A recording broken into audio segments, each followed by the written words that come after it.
Hello students, I hope you all are doing very well. I am Benazir Fatima, your chemistry teacher. In the last class, we discussed the dual nature of matter given by De Broglie.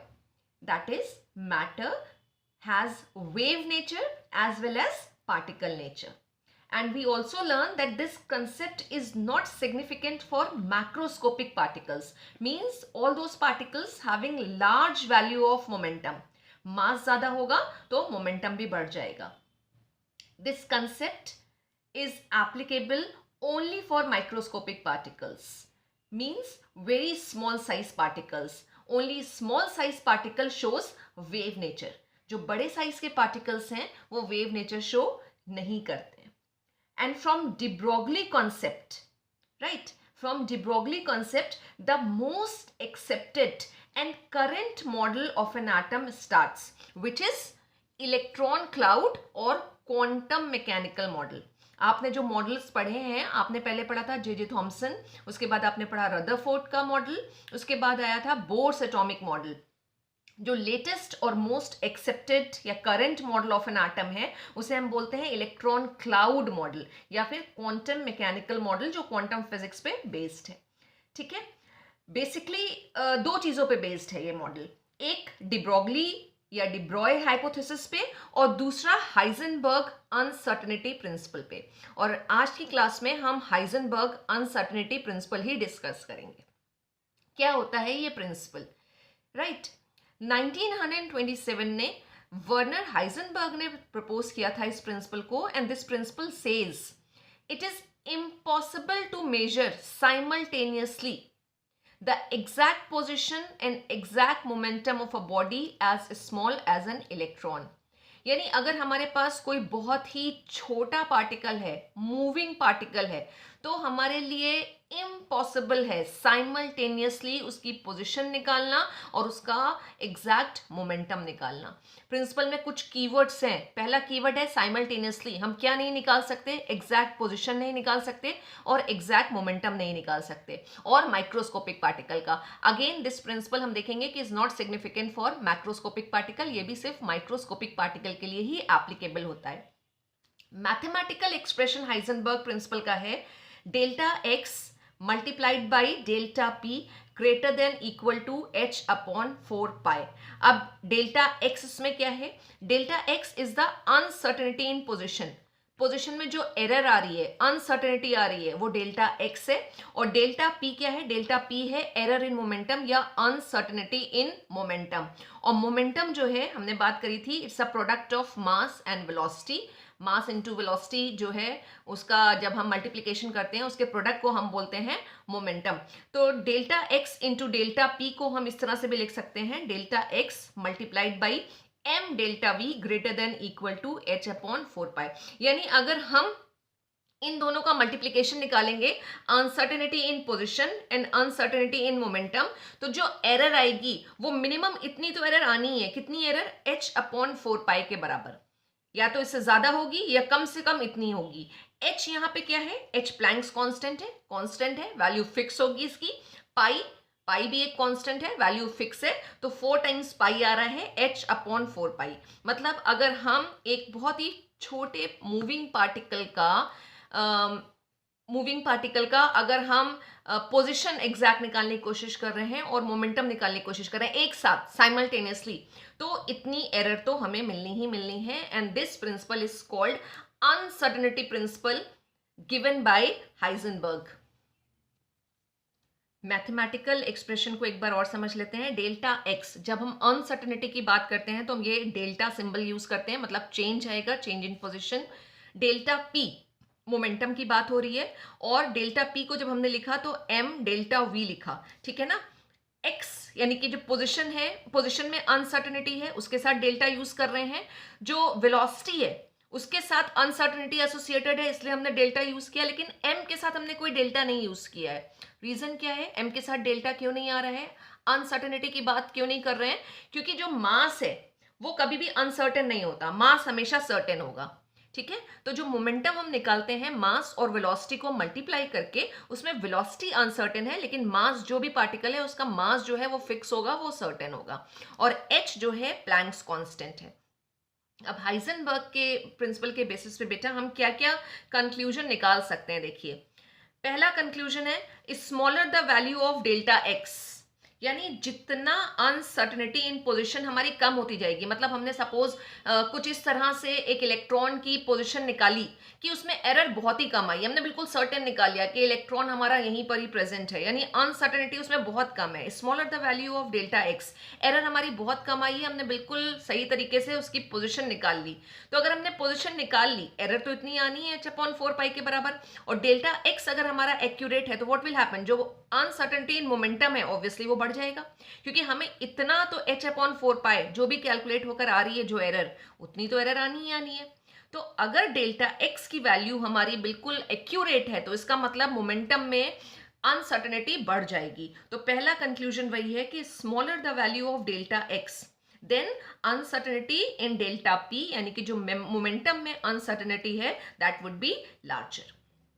दूसरा conclusion क्या है, if delta X is equal to 0, यानी अगर uncertainty in position जो है वो 0 हो रही है, ठीक है, तो डेल्टा पी क्या होगा, इन्फिनाइट होगा। क्यों इन्फिनाइट होगा, आप मैथमेटिकल एक्सप्रेशन को एक बार और देखिए, delta X multiplied by delta P is equal to h/4 है।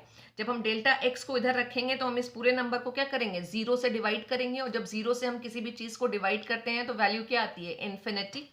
तो अगर डेल्टा एक्स हम 0 लेके चल रहे हैं तो डेल्टा पी हमारी इन्फिनिटी हो जाएगी, या फिर वाइसे वर्सा, मतलब अगर मोमेंटम यानी वेलोसिटी अगर हमारी 0 है, यानी ऑब्जेक्ट मूविंग नहीं है, वेलोसिटी 0 आ रही है तो मोमेंटम 0 होगा, और अगर मोमेंटम 0 होगा तो अगेन अनसर्टेनिटी इन पोजिशन जो है वो क्या हो जाएगी हमारी, इन्फिनाइट। इसको हम बाद में न्यूमेरिकल में करके भी देखेंगे कि किस तरह से ये इन्फिनाइट वैल्यू आ रही है।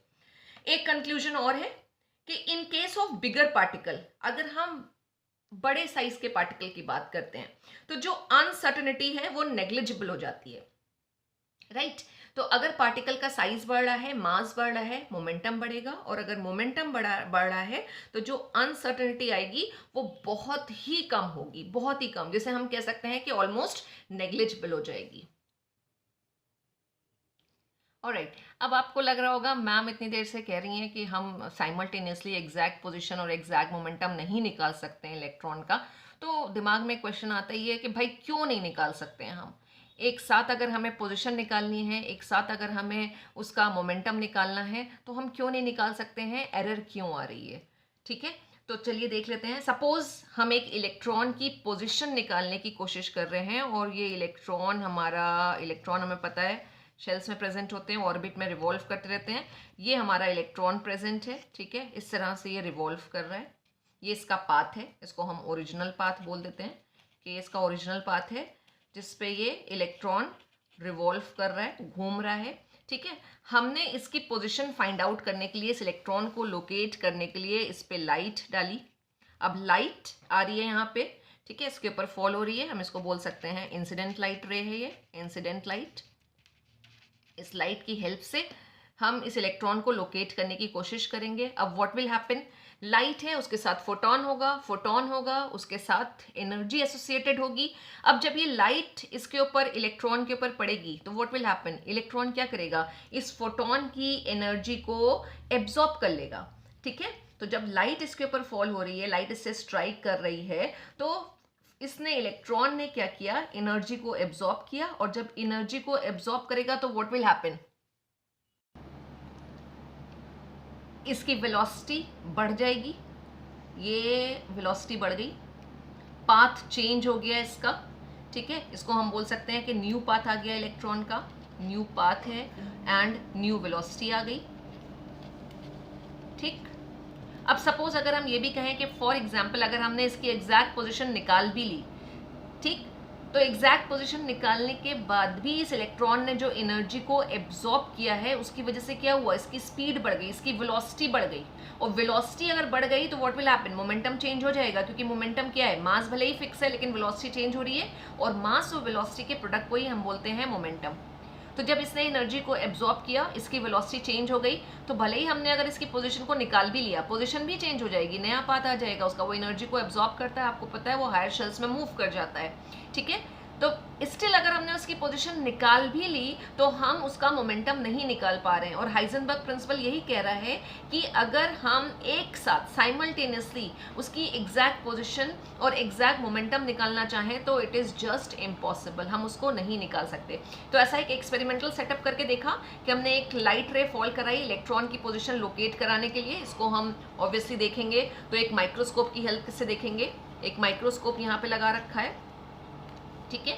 तो हम इलेक्ट्रॉन को लोकेट करने की कोशिश कर रहे हैं, लेकिन फोटोन के साथ इतनी एनर्जी एसोसिएटेड है कि वो इस इलेक्ट्रॉन को एक्साइट कर सकते हैं। फोटो इलेक्ट्रिक इफेक्ट आपने पढ़ा है, फोटो इलेक्ट्रिक इफेक्ट में यही हो रहा है कि जो फोटोन की लाइट है वो क्या करती है, इलेक्ट्रॉन को एक्साइट करती है, और इलेक्ट्रॉन जब एनर्जी को एब्जॉर्ब कर लेगा तो वो एक नए पाथ पे नए वेलोसिटी के साथ मूव करेगा, तो उसकी पोजिशन, उसका मोमेंटम सब चेंज हो रहे हैं, ठीक है।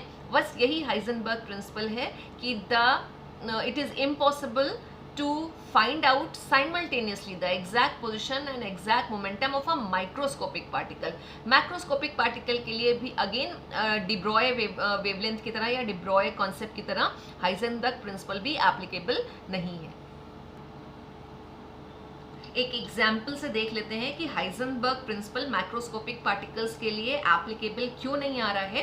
रीजन सिर्फ इतना है कि अगर मास बढ़ता चला जाता है तो जो अनसर्टनिटी है वो बहुत ही कम हो जाती है, ऑलमोस्ट नेग्लिजिबल हो जाती है। जैसे हम अपनी खुद की बात करें तो हमारा भी बात करी थी कि मैटर है, डुअल बिहेवियर आएगा, हम भी वेव की तरह बिहेव करेंगे। हम अपनी पोजीशन की बात करें तो हमारी पोजीशन भी अनसर्टेन है, राइट, अनसर्टेन है पोजीशन, लेकिन वो अनसर्टेनिटी, वो एरर इतनी कम है कि हम उसको एकदम कंप्लीटली इग्नोर कर देते हैं, ठीक। अब एक एग्जाम्पल है, आपको एक स्टेटमेंट दे रखा है यहाँ पे कि the effect of uncertainty principle is not significant for microscopic particles, justify the statement with the help of a suitable example.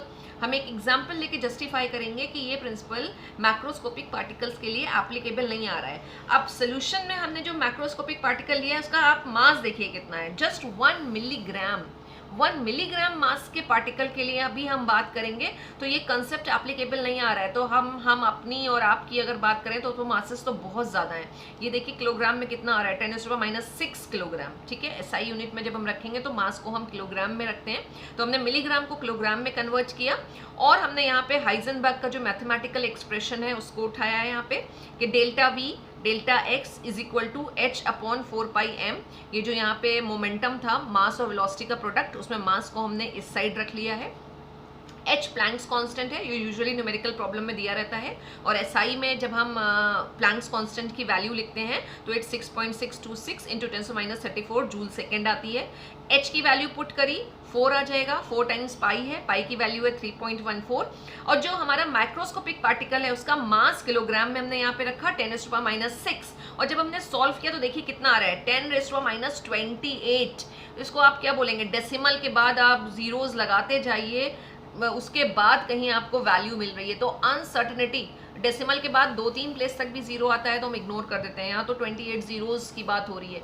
तो अगर इतने सारे जीरोज लग के आ रहे हैं, 27 जीरोज लगेंगे फिर 1 आएगा, तो इतने सारे जीरोज अगर लग के आ रहे हैं यहाँ पे तो इसका मतलब जो अनसर्टेनिटी है वो ऑलमोस्ट जो है वो नेग्लिजिबल है, हम उसको इग्नोर कर देते हैं। तो हमारे और आपके, या फिर 1 मिलीग्राम के पार्टिकल की बात करें तो जब उसकी पोजीशन में अनसर्टेनिटी की बात आती है तो हम उसको सर्टेन मान के चल रहे हैं कि वो सर्टेन है, वो फिक्स है, वो चेंज नहीं हो रही है, राइट।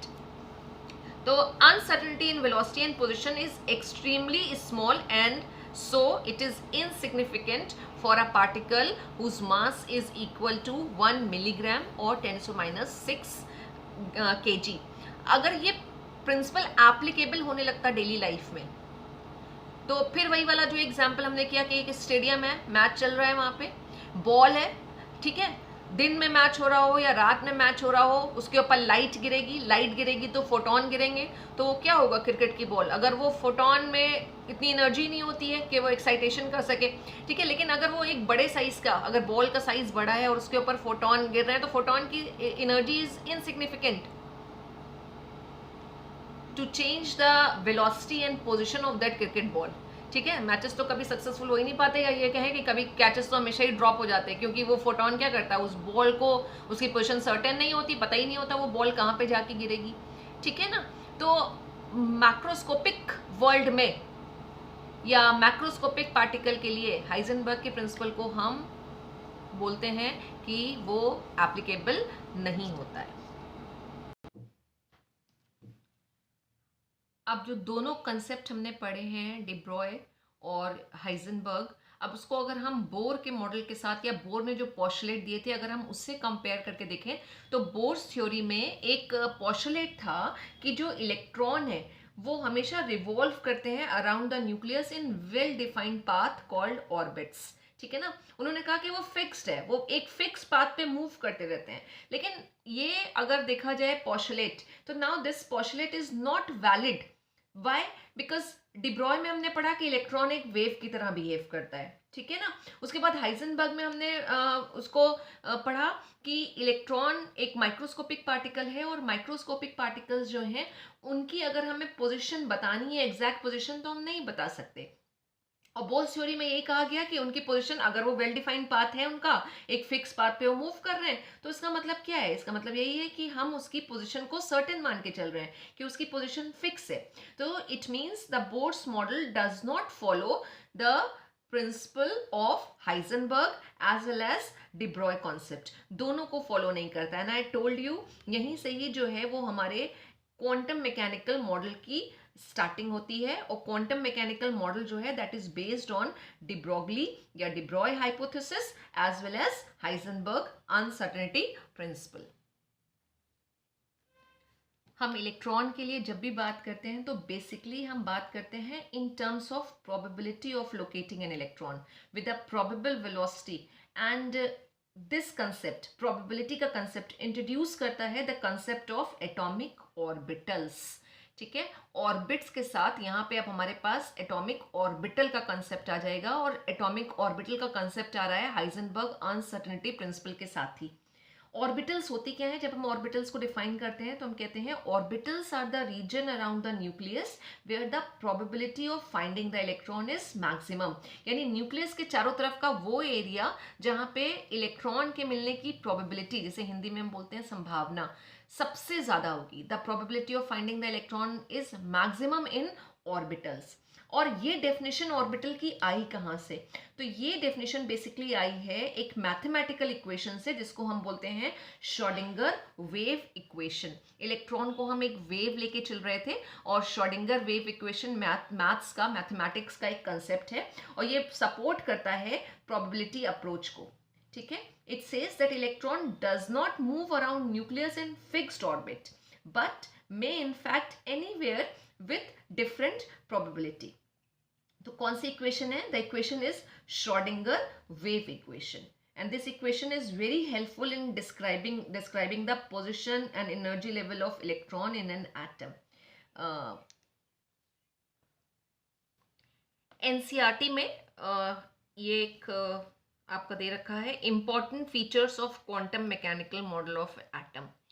क्वांटम मैकेनिकल मॉडल जो है उसके फीचर्स बता रखे हैं, और ये मॉडल बेस्ड है, I told you, Schrodinger equation पे। श्रोडिंगर इक्वेशन मैथमेटिकल इक्वेशन है जो बहुत अच्छे से सपोर्ट करती है ऑर्बिटल कंसेप्ट को। इसमें पॉइंट नंबर 3 देखिएगा। पॉइंट नंबर 3 कह रहा है कि both the exact position and exact velocity of an electron in an atom can not be determined simultaneously. Heisenberg principle है, क्वांटम मैकेनिकल मॉडल का पॉइंट है, ये पोस्टुलेट है, फीचर है कि हम एक साथ पोजीशन और वेलोसिटी निकालना चाहें इलेक्ट्रॉन की तो नहीं निकाल सकते। रीजन भी हमने देखा था क्यों नहीं निकाल सकते, क्योंकि फोटोन में इतनी लाइट होती है कि वो इलेक्ट्रॉन को एक्साइट कर देते हैं, और इलेक्ट्रॉन की पोजीशन और वेलोसिटी दोनों चेंज हो जाती हैं, तो हम साइमल्टेनियसली दोनों को डिटरमाइन नहीं कर सकते। ठीक है। The path of an electron in atom therefore can never be determined or known accurately. That is why as you shall see later on, one talks of only probability of finding the electron at different points in an atom. हम कह ही नहीं सकते कि electron जो है वो इसी जगह पे ही मिलेगा, हम श्योर होके बता ही नहीं सकते एक एटम में, एक ऑर्बिट के अंदर कि इलेक्ट्रॉन की पोजीशन यही होगी. हम जब भी बात करेंगे हम प्रोबेबिलिटी के टर्म में बात करेंगे कि यस ये रीजन हो सकता है जहां पे हमें इलेक्ट्रॉन मिल सकता है, लेकिन यहीं पर ही मिलेगा, वो बिल्कुल गलत है. हम ये बिल्कुल श्योर होके नहीं कह सकते. तो हम इन टर्म्स ऑफ प्रोबेबिलिटी बात करते हैं. सिमिलरली पॉइंट नंबर 4 है कि एक atomic orbital, N atomic orbital is the wave function, जिसको हम साई से रिप्रेजेंट करते हैं. साई सिंबल है ये वेव फंक्शन के लिए for an electron in an atom.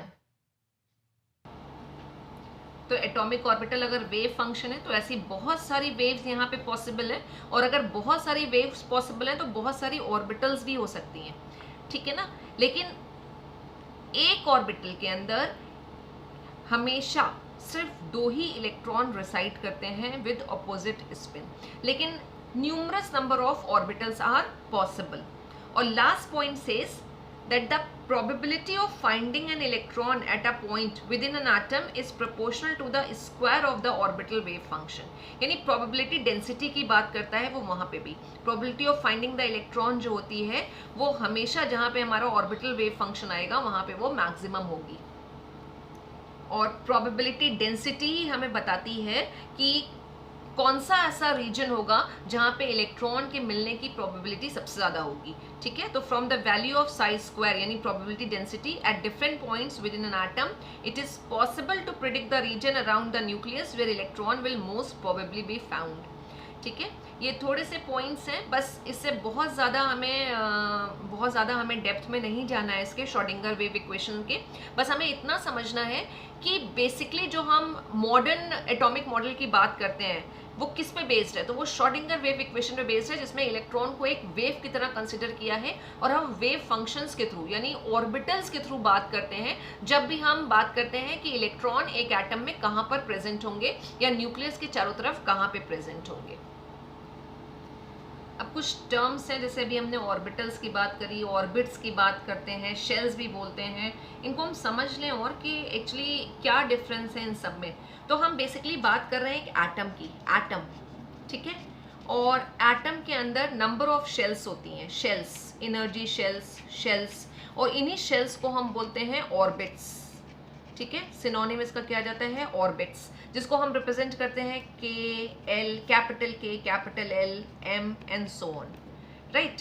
First shell जो होती है, जब हम n इज इक्वल टू 1 की बात करते हैं, फर्स्ट शेल की अगर हम बात करते हैं तो वो के शेल कहलाती है. जो सेकेंड शेल आती है वो एल शेल, उसके बाद M shell and so on. तो जो एटम के स्ट्रक्चर की हम बात करें, न्यूक्लियस के चारों तरफ जो आ रही हैं मेन शेल्स, वो शेल्स या ऑर्बिट्स हैं. इन शेल्स के अंदर सब शेल्स होती हैं, सब शेल्स, ठीक है. सब शेल्स जो होती हैं एस, पी, डी और एफ, ठीक है. इन सब शेल्स के अंदर ऑर्बिटल्स प्रेजेंट होती हैं, आपकी ऑर्बिटल्स, जिनको हम रिप्रेजेंट करते हैं बॉक्सेस से. तो एटम्स में शेल्स हैं, शेल्स में सब शेल्स हैं, और उनके अंदर आपकी ऑर्बिटल्स प्रेजेंट हैं, ऑर्बिटल्स आ जाती हैं. ये एस, पी, डी, एफ जो है ये स्पेक्ट्रल टर्म्स कहलाते हैं, स्पेक्ट्रल टर्म है, और सबशेल्स को डिनोट करते हैं. हर सबशेल का या ऑर्बिटल का जो शेप आता है वो अलग अलग आता है. अब इनके अंदर हम ऑर्बिटल्स को ड्रॉ करते हैं with the help of box, ठीक है. हर सबशेल की अपनी कैपेसिटी है इलेक्ट्रॉन को होल्ड करने की, और अभी हमने बात करा एक ऑर्बिटल के अंदर जो है वो सिर्फ 2 ही इलेक्ट्रॉन आ सकते हैं. एस सबशेल जो है वो 2 इलेक्ट्रॉन्स होल्ड कर सकती है, पी 6 इलेक्ट्रॉन्स, डी 10 इलेक्ट्रॉन्स और एफ 14 इलेक्ट्रॉन्स को होल्ड कर सकती है. तो जब हम इसके अंदर ऑर्बिटल्स को ड्रॉ करते हैं तो यही चीज कंसिडर करके ही हम करेंगे कि जब हम एस की बात करते हैं ऑर्बिटल की, तो उसमें ये एक ऑर्बिटल आ रही है एस सबशेल के अंदर, एक ऑर्बिटल, और इसके अंदर 2 इलेक्ट्रॉन रिसाइड कर सकते हैं with opposite spin, up spin और डाउन स्पिन. इलेक्ट्रॉन जो है वो अपनी एक्सिस पे वाइब्रेट करता है, एक बार क्लॉकवाइज एक बार एंटी क्लॉकवाइज. तो जब क्लॉकवाइज स्पिन बनाते हैं तो हम उसके लिए ये सिंबल बनाते हैं, अप एरो, और कंप्लीट एरो भी बन सकता है, हाफ हेडेड एरो भी है, ये भी है. This is for clockwise spin, clockwise spin के लिए, राइट, जिसको हम प्लस से डिनोट करते हैं। और डाउन स्पिन अगर दिखा रहे हैं हाफ हेडेड एरो से या कंप्लीट एरो से, दिस इज एंटी क्लॉकवाइज। एक बार क्लॉकवाइज रोटेट किया, फिर एंटी क्लॉकवाइज रोटेट किया, तो एंटी क्लॉकवाइज स्पिन आ जाएगी, जिसको हम माइनस से डिनोट करते हैं। सिमिलरली अगर हमारे पास पी सबशेल है, तो पी सबशेल में 6 इलेक्ट्रॉन आ सकते हैं। तो जब हम इसमें ऑर्बिटल्स बनाते हैं तो हम 3 ऑर्बिटल्स, 3 बॉक्सेस बनाते हैं ये, ठीक है। और इलेक्ट्रॉन की फिलिंग के लिए हम बाद में वैसे रूल देखेंगे, लेकिन इलेक्ट्रॉन हम ऐसे फिल करते चलते हैं। पहले सिंगल सिंगल इलेक्ट्रॉन को फिल करते हैं और उसके बाद इलेक्ट्रॉन की पेयरिंग होती है। ये 6 इलेक्ट्रॉन इसके अंदर भर के आ गए, 6 इलेक्ट्रॉन। यू कैन सी कि किसी भी कंडीशन में एक ऑर्बिटल के अंदर 2 से ज़्यादा इलेक्ट्रॉन नहीं आ सकते। मैक्सिमम जो होंगे वो 2 इलेक्ट्रॉन होंगे। सिंगल इलेक्ट्रॉन हो सकता है, डबल हो सकता है, लेकिन 3 इलेक्ट्रॉन एक ऑर्बिटल के अंदर नहीं हो सकते। तो हम एटम के अंदर शेल्स को देखते हैं। शेल्स के अंदर हमारी सबशेल्स होती हैं, सबशेल्स sp-d-e-f, इसी तरह इनको हम ऑर्बिटल्स भी बोल सकते हैं। बेसिकली इसके अंदर हम ऑर्बिटल ही बनाते हैं। होता क्या है, ऑर्बिटल जो होती है वो एक्सिस के अराउंड उसकी पोजीशन फिक्स होती है। तो जब हम सबशेल्स की बात करते हैं तो सबशेल्स बहुत सारी हैं, लेकिन फिलहाल जितने अभी हमारे पास एलिमेंट्स नोन है उनमें इतनी ही सबशेल्स प्रेजेंट हैं, sp-d-e-f। और उनके अंदर फिर हम ऑर्बिटल्स की बात करते हैं, ऑर्बिटल्स। और ऑर्बिटल्स की डेफिनेशन क्या है, वो रीजन है जहाँ पे probability of finding the electron जो है वो मैक्सिमम आएगा। ऑलराइट स्टूडेंट्स, अब ये जो ऑर्बिट की बात कर रहे थे और ऑर्बिटल की बात कर रहे थे, हम उसको ज़रा कंपेयर भी कर लेते हैं, उनमें डिफरेंसेस भी देख लेते हैं कि किस तरह से ऑर्बिट और ऑर्बिटल्स एक दूसरे से डिफरेंट हैं। जब हम ऑर्बिट की बात करते हैं तो ऑर्बिट की डेफिनेशन आती है कि it is a well defined path around the nucleus in which an electron revolve. एक वेल डिफाइंड पाथ है जिस न्यूक्लियस के चारों तरफ, जिसमें इलेक्ट्रॉन रिवॉल्व करता रहता है। लेकिन ऑर्बिटल को हम कभी भी नहीं कहते कि एक वेल डिफाइंड पाथ है। ऑर्बिटल को हम बोलते हैं it is a reason around the nucleus in which the probability of finding the electron is maximum. Right. Second difference है कि जितनी भी ऑर्बिटल्स हैं, बोर ने बताया था सर्कुलर ऑर्बिटल्स होती हैं, सर्कुलर ऑर्बिट्स होती हैं गोल, और उसी में ही बाद में थोड़ा सा मॉडिफिकेशन हुआ था, बोर सोमरफेल्ड थ्योरी आई थी जिसमें कहा गया they are elliptical in shape. तो जो ऑर्बिट्स हैं उनका शेप फिक्स है, तो सर्कुलर होंगी या इलेप्टिकल होंगी, लेकिन जो ऑर्बिटल्स हैं उनके शेप अलग अलग होते हैं। जो एस सबशेल के अंदर जो हमारी ऑर्बिटल्स आती हैं वो सर्कुलर होती हैं, और जो पी के अंदर ऑर्बिटल्स आ रही हैं, पी के अंदर हमारी 3 ऑर्बिटल प्रेजेंट हैं, ठीक है। सबका ओरिएंटेशन अलग अलग होता है, एक्स वाई जेड एक्सेस के अलग अलग अराउंड, और उनका जो शेप आता है वो होता है डम्बल शेप। सर्कुलर मतलब जब हम एस की बात करेंगे तो कुछ ये शेप आ रहा है, और जब हम पी ऑर्बिटल की बात करेंगे तो डम्बल, इस तरह से लोब्स आते हैं, ये डम्बल शेप आ रहा है। वो जो एक्सरसाइज करने के लिए डम्बल यूज करते हैं वो डम्बल का शेप आ रहा है। तो जो पी ऑर्बिटल है वो डम्बल शेप होती है। इसी तरह से जब डी में हम ऑर्बिटल्स की बात करते हैं, डी में 5 बॉक्सेस बनाते हैं, 5 ऑर्बिटल्स हैं, पांचों के एड्रेस अलग अलग होते हैं, यानी उनका ओरिएंटेशन जो है around the nucleus in space वो अलग अलग आएगा। उसको जब हम बोलते हैं डी ऑर्बिटल्स को, तो उनका शेप आता है डबल डम्बल, और एफ ऑर्बिटल्स का जो शेप है वो आता है मिक्स डम्बल। ये शेप हम बाद में ऑर्बिटल्स का और डिटेल में डिस्कस करेंगे। थर्ड डिफरेंस है कि जो ऑर्बिट्स हैं वो नॉन डायरेक्शनल है। नॉन डायरेक्शनल का मतलब ये ऑर्बिट्स हमारी सर्कुलर हुई। अब इसमें अगर हम कोऑर्डिनेट्स निकालना चाहें, एक्स वाई और जेड एक्सिस हम निकालना चाहें, तो हम इसमें नहीं निकाल सकते। जो एक सर्कुलर शेप आता है उसमें एक्स वाई जेड एक्सिस हम नहीं निकाल सकते, नहीं डिटरमाइन कर सकते, और हम इसीलिए बोलते हैं कि जो ऑर्बिट्स हैं वो नॉन डायरेक्शनल है, कि कोई डायरेक्शन उसकी फिक्स नहीं है। लेकिन अगर हम ऑर्बिटल्स की बात करें तो क्योंकि एस ऑर्बिटल हमारी वही स्फेरिकल इन शेप आ रही है, सर्कुलर आ रही है, तो ये नॉन डायरेक्शनल होगी।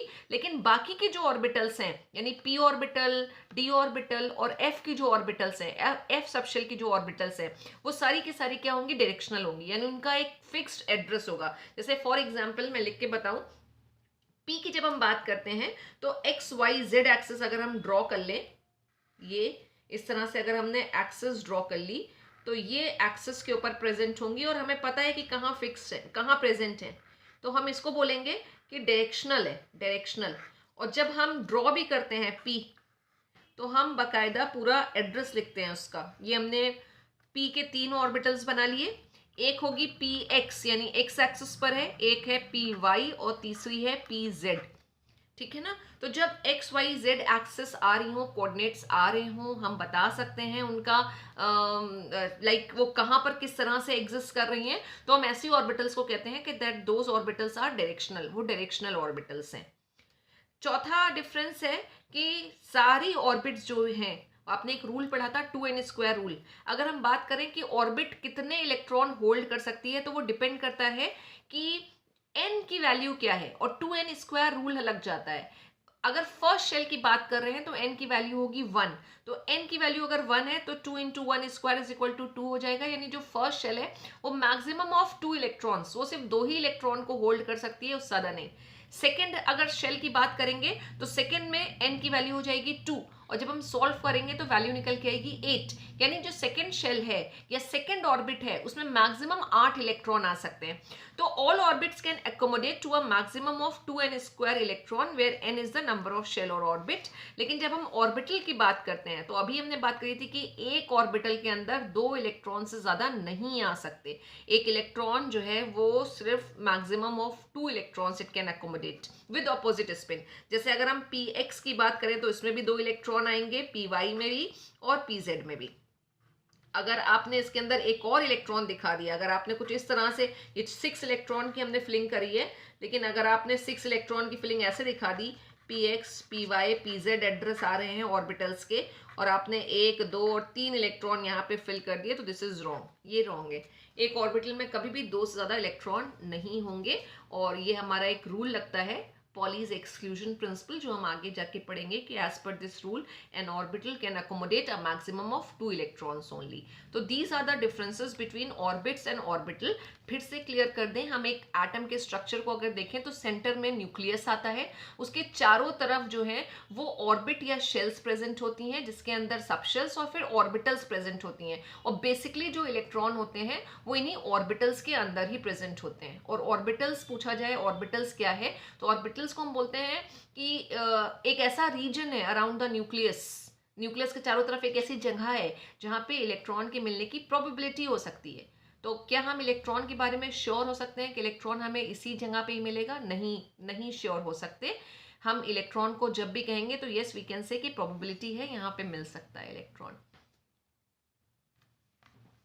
अनसर्टेनिटी प्रिंसिपल पे बेस्ड न्यूमेरिकल कर लेते हैं। फॉर्मूला हमारे पास आ ही गया था, फॉर्मूला था delta X into delta P, यानी कि मोमेंटम और पोजिशन का मल्टीप्लीकेशन, ठीक है ना, is greater than equal to h/4π। हम उसी फॉर्मूला को यूज करके और न्यूमेरिकल्स को सॉल्व करेंगे। पहला न्यूमेरिकल हमको दिया गया है, calculate the uncertainty in velocity of an electron if uncertainty in its position is equal to 1 angstrom।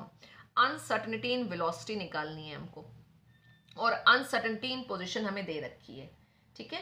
तो जो uncertainty in position है वो एंगस्ट्रॉम में दे रखी है, और जब हम SI यूनिट, पहले भी हमने बात किया था यूनिट्स हमारी मैच होनी चाहिए, जब हम SI यूनिट की बात करते हैं तो हम यहाँ पे जो वैल्यूज पुट करेंगे वो मीटर में करेंगे। तो सबसे पहले हम क्या करते हैं, जो गिवन है हमारे पास डेल्टा एक्स 1 एंगस्ट्रॉम गिवन है, इसको हम कन्वर्ट कर लेते हैं मीटर में। तो वी नो कि 1 एंगस्ट्रॉम इज इक्वल टू होता है 10⁻⁻10 मीटर। हाइजेनबर्ग प्रिंसिपल क्या कहता है, delta X multiplied by delta P is greater than equal to h/4π, ठीक है ना।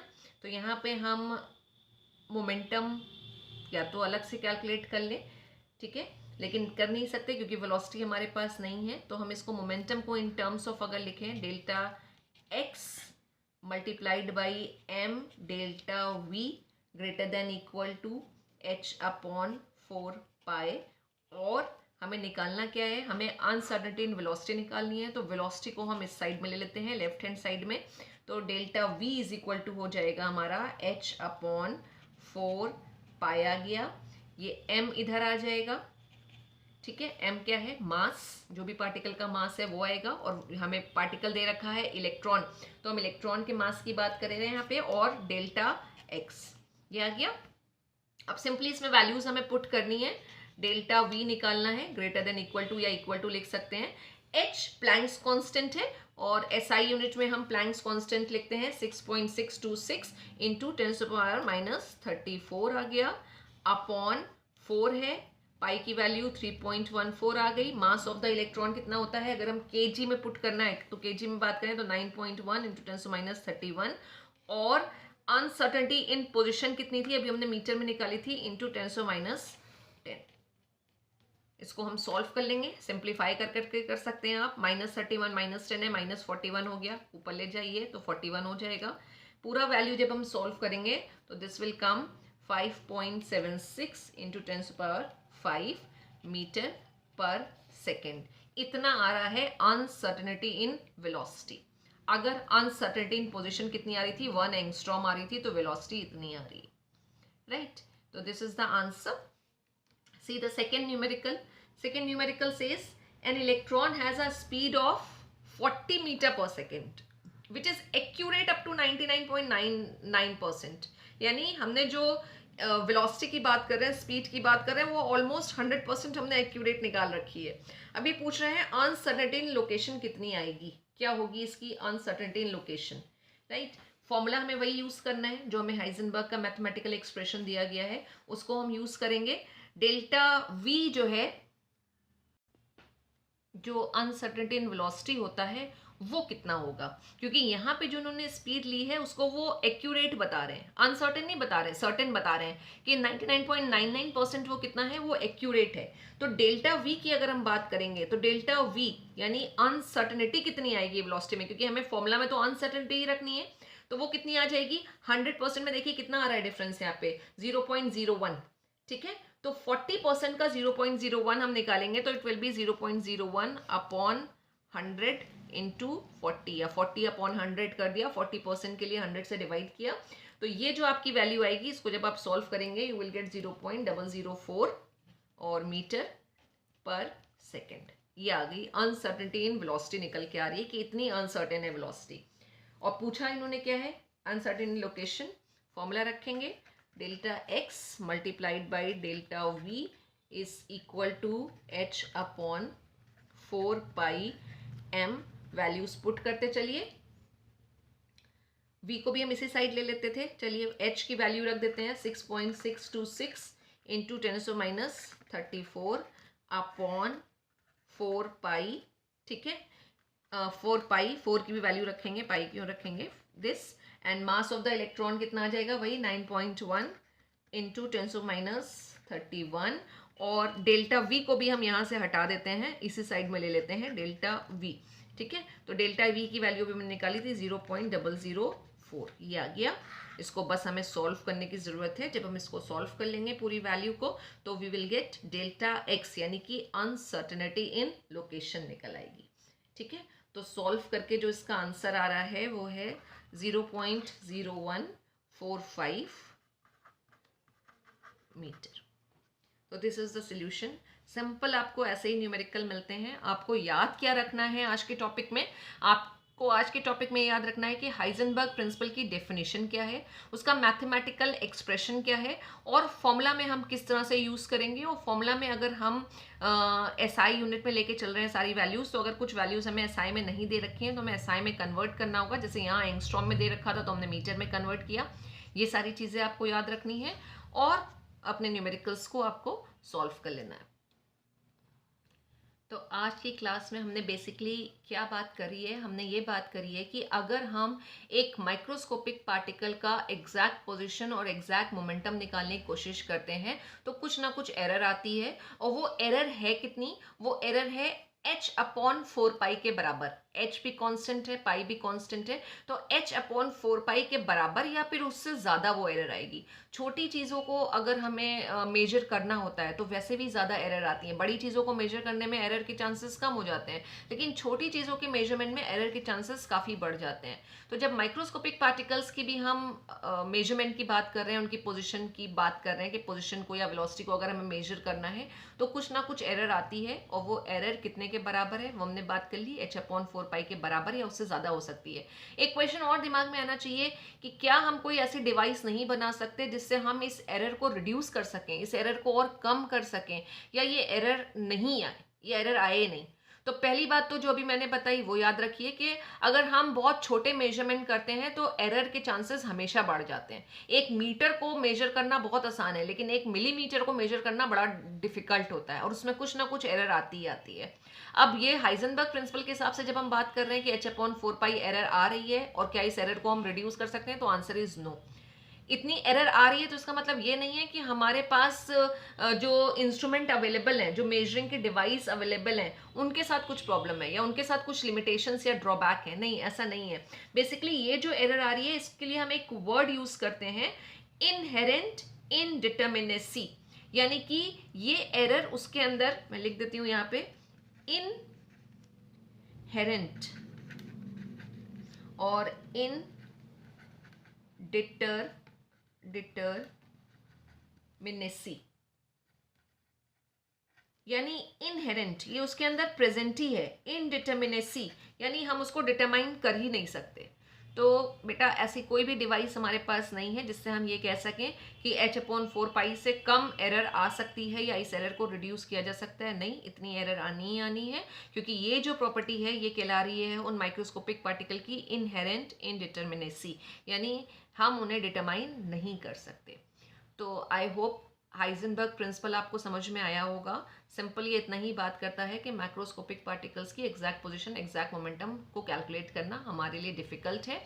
और जो दो कंसेप्ट हमने पढ़ लिए, डी ब्रॉय और हाइजेनबर्ग, वो बेसिकली हमारे मॉडर्न एटॉमिक स्ट्रक्चर जो आता है, ठीक है, जिसको हम कहते हैं क्वांटम मैकेनिकल मॉडल, उसका बेस है। इसी पे ही हमारा क्वांटम मैकेनिकल मॉडल बना हुआ है और बहुत अच्छे से सपोर्ट करता है ये दोनों कंसेप्ट क्वांटम मैकेनिकल मॉडल को। तो आज के लिए इतना ही रखते हैं। नेक्स्ट क्लास में हम क्वांटम नंबर्स की बात करेंगे। क्वांटम मैकेनिकल मॉडल के साथ क्वांटम नंबर्स भी आ जाते हैं, तो हम नेक्स्ट क्लास में क्वांटम नंबर्स पढ़ेंगे। इस क्लास में कोई प्रॉब्लम हो बेटा तो वही एज यूजुअल आप मुझसे पूछ सकते हैं, डिस्कस कर सकते हैं अगर कोई बात और कोई कंसेप्ट समझ में नहीं आया है। Thank you so much children.